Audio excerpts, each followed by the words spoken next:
আসসালামু আলাইকুম, আশা করি আপনারা সব অনেক ভালো আছেন।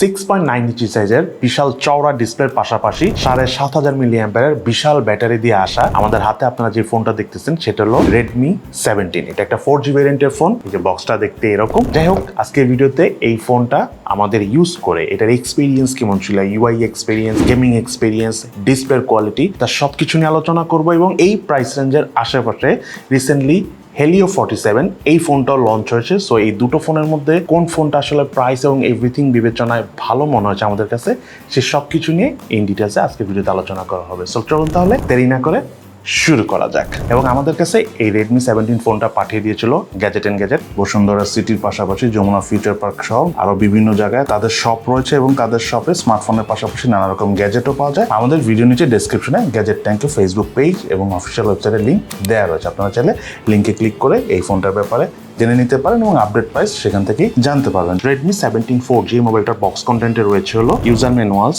সিম ট্রে ইজেক্টর, ব্যাক কেস, 45 ওয়াটের charger, USB type C charging cable এবং Redmi 17 4G মোবাইলটি। এই ফোনটার ডিজাইন এবং আউটলুকের কথা যদি বলতে চাই, ফোনটার বডি এবং ফ্রেম পলিকার্বনেটের তৈরি, অনেকটা বক্সি শেপে এসেছে এবং বেশ চওড়া একটা ডিসপ্লে, সিঙ্গেল হ্যান্ডে ইউজ করাটা বেশ আনকমফোর্টেবল। এই ফোনটার থিকনেস হলো 8.8 মিলিমিটার এবং ওয়েট হলো 224 গ্রাম, অর্থাৎ বেশ ভারী একটা ফোন। তার অন্যতম প্রধান কারণ এটার ভিতরে বিশাল একটা ব্যাটারি রয়েছে, IP65 এর ওয়াটার এবং ডাস্ট রেজিস্ট্যান্স সার্টিফিকেশন রয়েছে, অর্থাৎ পানির ছিটাফোঁটা লাগলে এই ফোনের সহজে কিছু হবে না। এবং তার পাশাপাশি ডিসপ্লে বড় হলো হ্যান্ড গ্রিপ করতে একটু কষ্ট হয়। যখন আপনি মিডিয়া কনজিউম করবেন ফোনটা ঠিক এইভাবে রেখে, তখন কিন্তু আবার বেশ ভালোই লাগে। দেন এই ফোনটাতে থাকা সাইড মাউন্টেড ফিঙ্গারপ্রিন্ট স্ক্যানারের পজিশন আমাদের কাছে ঠিকঠাক জায়গায় রয়েছে বলে মনে হচ্ছে, তবে ফিঙ্গারপ্রিন্ট স্ক্যানারটি একটু স্লো কাজ করে, আর একটু যদি স্মুথ অথবা একটু ফাস্ট কাজ করতো তাহলে আরো বেশি ভালো লাগতো। দেন এই ফোনটা যদি আমি বাটন এবং পোর্টসের কথা বলতে চাই, রাইট সাইডে ফিঙ্গারপ্রিন্ট স্ক্যানারের পাশাপাশি রয়েছিল ভলিউম রকার এবং পাওয়ার বাটন, এবং মোবাইলটার লেফট সাইডে কিছু নেই। মোবাইলটার উপর অংশ রয়েছিল স্পিকার এবং 3.5mm হেডফোন জ্যাকের পোর্ট, এবং মোবাইলটার নিচের অংশ রয়েছিল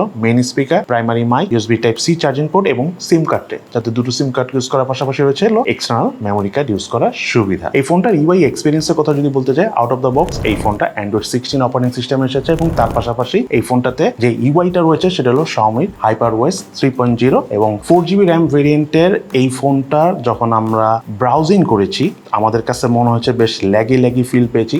3টা থেকে 5টা অ্যাপসের বেশি যদি আপনি অ্যাট এ টাইম ওপেন করে দেন এই ফোনটা ইউজ করতে চান, তখন আপনারাও ল্যাগ ফিলটা পাবেন। সো আপনাদেরকে আমি বলে দিব যে অ্যাট এ টাইম অনেকগুলো অ্যাপস এই ফোনে রান করবেন না। এবং তার পাশাপাশি এই ফোনটাতে 120Hz রিফ্রেশ রেট রয়েছে, বাট আমাদের কাছে 120Hz রিফ্রেশ রেটের ফুল ফিলটা পাইনি, 60Hz এর মতোই মনে হয়েছে। তবে এই ফোনের আবার হ্যাপটিক ফিডব্যাকটা আমাদের কাছে বেশ ভালো লেগেছে। সো ওভারঅল ইউআই এক্সপিরিয়েন্স যেই প্রাইস রেঞ্জে এই ফোনটা এসেছে সেই হিসাবে আমাদের কাছে আপ টু দ্য মার্ক মনে হয়নি। এই ফোনটার ব্যাটারি কথা যদি বলতে চাই, ভিডিও শুরুতে বলেছি 7500 মিলি অ্যাম্পিয়ার দিয়ে এসেছে, সাথে 45 ওয়াটের চার্জারও রয়েছে। এবং চার্জ ব্যাকআপের কথা যদি বলতে চাই, আমরা হালকা পাতলা বেসিক ইউজ করে, মানে ডে টু ডে ইউজ করে, ইন্টারনেট ব্রাউজিং বলেন, টুকটাক মুভি টুভি বা ফেসবুক ইউজ করে আমরা অল ইন অ্যারাউন্ড অলমোস্ট 2 দিনের কাছাকাছি চার্জ ব্যাকআপ পেয়েছি। আবার এই ফোনটা যখন আমরা একদম টানা ইউজ করেছি, দেখা গেল গেমিং করেছি, টানা ভিডিও দেখেছি, তখন এই ফোনটার স্ক্রিন অন টাইম অর্থাৎ চার্জ ব্যাকআপ পেয়েছি অ্যারাউন্ড 7 ঘন্টার আশেপাশে। তো আমাদের কাছে মনে হয়েছে যে আরেকটু বেশি চার্জ ব্যাকআপ পেলে আরেকটু বেশি ভালো হতো। দেন এই মোবাইলের ডিসপ্লেটা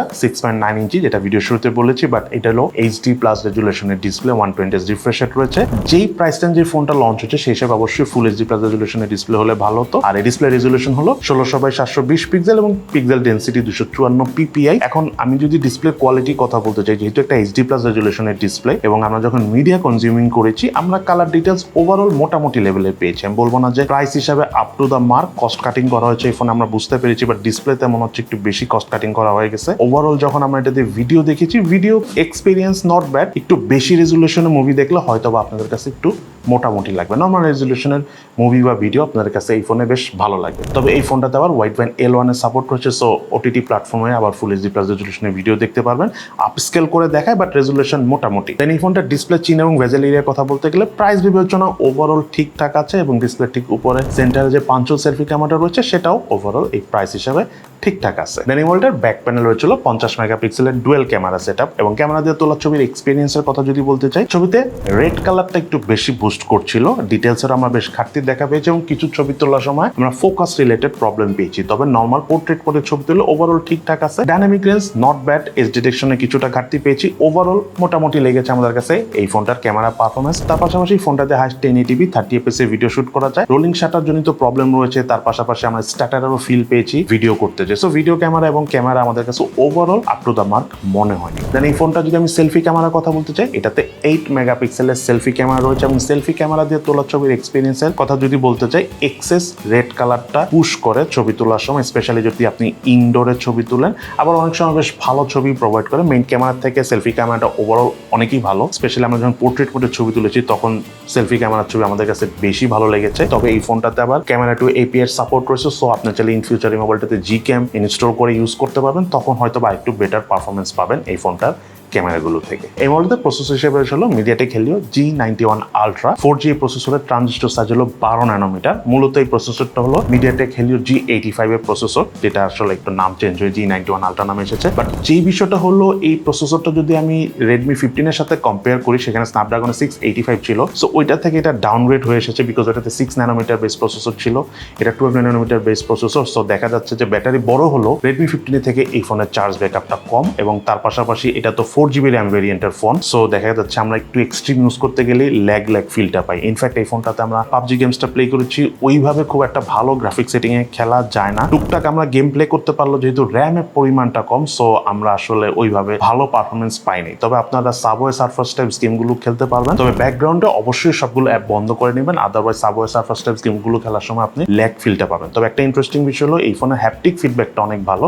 সো দেন গেম প্লে করার সময় আপনি যে ভাইব্রেট ফিলটা পাবেন সেটা আবার আপনাদের কাছে অনেক ইমপ্রেসিভ লাগবে।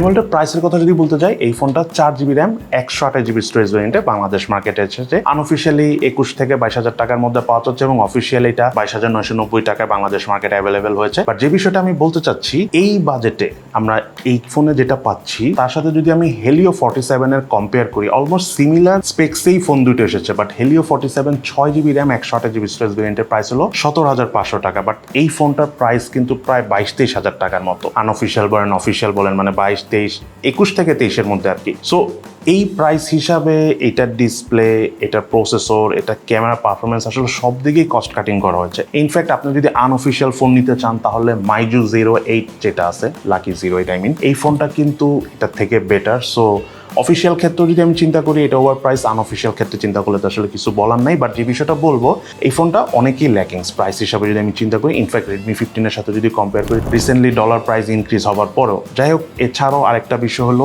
এই ফোনের ডিসপ্লেটা যদি অ্যাটলিস্ট ফুল এইচডি প্লাস রেজলিউশনের ডিসপ্লে দিত, তাহলে হয়তো বা একটু বেশি ভালো লাগতো, বা ক্যামেরাটা যদি একটু ইমপ্রুভ হতো, অথবা অ্যাটলিস্ট যদি প্রসেসরটা একটু ভালো হতো, তাহলে অনেকই ভালো লাগতো। বাট এই জিনিসগুলো যদি বাদ দেই, ফোনটা যেহেতু বেশ বড় সড়ো একটা ডিসপ্লে, আপনি মোটামুটি মিডিয়া কনজিউমিং করতে পারবেন। ফোনে যদি কথা বলেন, বেশ লং টাইম চার্জ ব্যাকআপ পাবেন, এবং তার পাশাপাশি এটার হ্যাপটিক ফিডব্যাকটা আমাদের কাছে খুব ভালো লেগেছে, এবং IP65 ওয়াটার এবং ডাস্ট রেজিস্ট্যান্ট সার্টিফিকেশন থাকায় লং টাইম যারা অনেক রাফ ইউজ করেন, পানি টানি চিটাপোটা লাগলেও এই ফোনটা সহজে কিছু হবে না। এই জিনিসগুলো ওভারঅল বেটার মনে হয়েছে। বাট আমি আবারও বলবো, এই বাজেট রেঞ্জে মার্কেটে অনেক ফোন আছে, অফিসিয়াল আনঅফিসিয়াল।